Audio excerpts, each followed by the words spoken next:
ঘরের 5টা জায়গায় শয়তান থাকে। কয়টা? কথা কন না কেন? কয়টা? 5টা। এক, আপনার বিছনায়। বিছনা দীর্ঘদিন খোলা রেখে দিয়েছেন, বিছনাতে কি থাকবে? শয়তান। রাসূল বলেছেন ওই বিছনায় যখন তুমি যাবা আয়াতুল কুরসি সূরা ফাতিহা পড়ে ফু দাও, তারপরে যাও। বিছনা যখন ছেড়ে যাবেন উল্টিয়ে রাখবেন, আর রাখার সময় পড়বেন বিসমিল্লাহির রহমানির। তাহলে এই বিছনার ভিতরে আর শয়তান ঢুকতে। 2 নম্বর, অগোছালো কাপড়। অগোছালো কাপড়ের ভিতরে কি থাকে? শয়তান থাকে। ওয়ার্ডরোবে রেখে দেন বাস করে। পোলাপান তো মাশাআল্লাহ সাব্বিরের মতো পোলাপান যেগুলো আছে, জিন্সের প্যান্টটা গল, আর জাইঙ্গা শরীফ তো আছেই।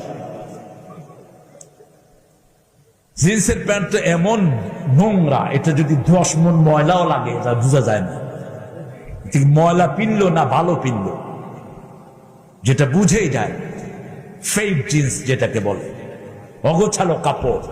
এটা যখন নিবা আয়াতুল কুরসি আর সূরা ফাতিহা বলে ফু দিবেন। 3 নাম্বার, বাথরুমে সব সময় খারাপ জিন থাকে। যত অ্যাটাচ টয়লেট হোক, যত এসি করা হোক, ভিতরে কি থাকে? শয়তান থাকে। 4 নাম্বার, আগুনের কাছে থাকে শয়তান। শয়তান কিসের তৈরি? আগুনের তৈরি। আগুনের কাছে থাকে শয়তান।